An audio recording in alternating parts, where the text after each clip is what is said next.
we feel like we had just started to understand the smartphone when all of a sudden now AI hits the scene. And we wonder, will we get trapped by a device of our own making, by AI? Does AI possess enough collective intelligence to actually overthrow humanity and create this kind of apocalypse that we hear about? And in fact, this is the plot of every dystopian movie that we hear about in technology, right? We know that the first image that is conjured for us is one of impending doom. This is what we think about when we've heard about AI for the last 10 years. So of course there's fear among people who are thinking about this coming into the workplace. As we know that this fear abounds though, in the same breath, there's a genuine curiosity. There's a fascination with AI and an excitement about where we're going. It's why we're all here today. We're curious, but at the same time, we have to sort of reconcile this duality in the world and ourselves to understand, where do we land with this topic? Where are we heading? Where do we want to be heading? And we yo-yo between these alternate realities as we're trying to find what is the most likely outcome that's going to happen. It's part of why this conversation that just happened before me is so formative for all of us, because we're looking ahead. Where is this going? What is the outcome that we're desiring or that we're even hoping to see? And this is not actually that surprising from a human perspective. We've seen the same sort of response again and again. I'm a happiness researcher, and I study the intersection of happiness and technology.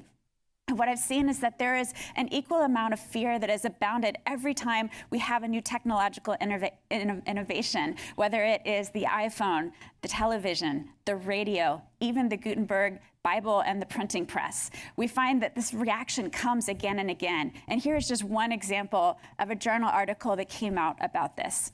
The average child addict starts lapping up his fascinating crime at about 4 o'clock in the afternoon and continues for much of the time until sent to bed, wrote the author, a doctor named Mary Preston. The spoiled children listened until around 10 o'clock, the less indulged until around 9 o'clock. The report concluded that more than half of children had become addicted to radio dramas. It's from 1941. The same conversation could have been ported into 2011, right? We see this again and again and again. Our concerns are not new. They just start to look a little bit different. And so if we know this about the human response to innovation, what are we going to do about it? And I think many of you in the role of HR have such a central role to play in shaping the narrative and the dialogue that the individuals who work for you are going to be able to process and deal with.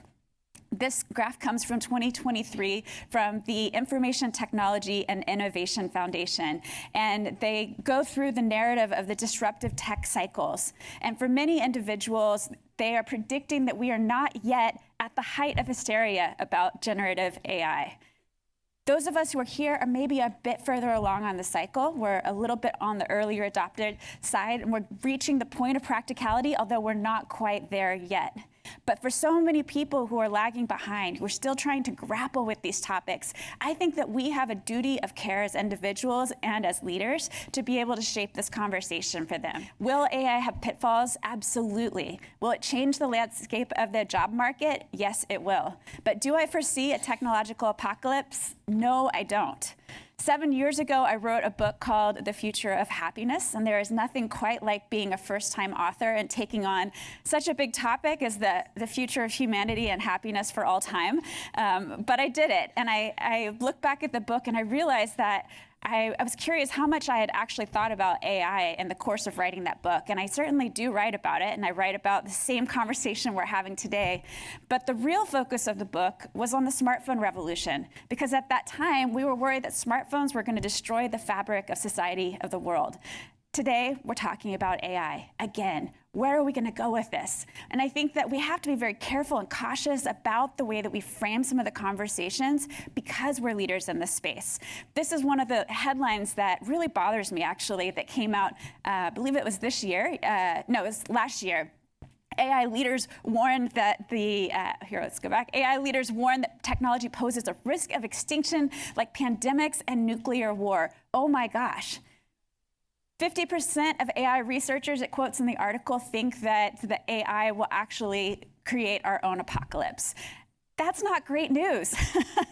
These are the researchers and the creators, right? So when we hear that, what we hear is panic. And I think that while I'm all for risk mitigation and risk assessment, I also see the impact that sensationalized headlines have on individuals. And as I often say, it's not nice to scare people and then just walk away, right? We have to do something about this. And as important as it is to think about the unintended consequences of AI, I think it's equally important to think about the unintended consequences of fear-mongering for people who are dealing with this information, who are the victims of, or they feel like the victims of big technology around us. So people are like rubber bands. They absorb and they hear and they get overwhelmed by all this information, and then they start to snap back and they start to block out. And sometimes they even start lawsuits, none of which are great responses. And if we can get ahead of that conversation, we can actually head off some of the difficulty in making this. Add a fourth actor in the scene, though, and one that I did not put up here, is the co-pilot. Here we are at Microsoft talking about it, and the three actors I've mentioned are humans. But the fourth one, I do believe, is going to be the co-pilots, whether it's specifically Copilot or other AI or generative AI type of programs, will be coming alongside. And the role for all of us as we're thinking about the future is really to begin to liaise between these different roles. Sometimes it means cross-collaboration between departments, and sometimes it'll mean taking on these different roles within ourselves, taking on all three different roles to then work with Copilot to be able to liaise and to be able to think on a higher plane about where we're heading in the future. That's the role that we play as human beings in the future of AI. We need each and every one of you. And it's essential that we get out of these thought loops of fear and really start to lay the groundwork. Don't be hesitant about trying ChatGPT or Copilot if you haven't tried it yet. I hope you will do it today. Take 10 minutes, take an hour, go play with it, go discover, go learn, because that is the beginning stepping stone of understanding what are we wrestling with? What are some of the benefits? What are the possibilities? You've heard that message again and again from all the leaders who've been up here on the stage, and I think it's so important because we have this duty of care to innovate well. And that means leaning into this cross-collaboration, the creators working with the cops working with the consumers, and vice versa.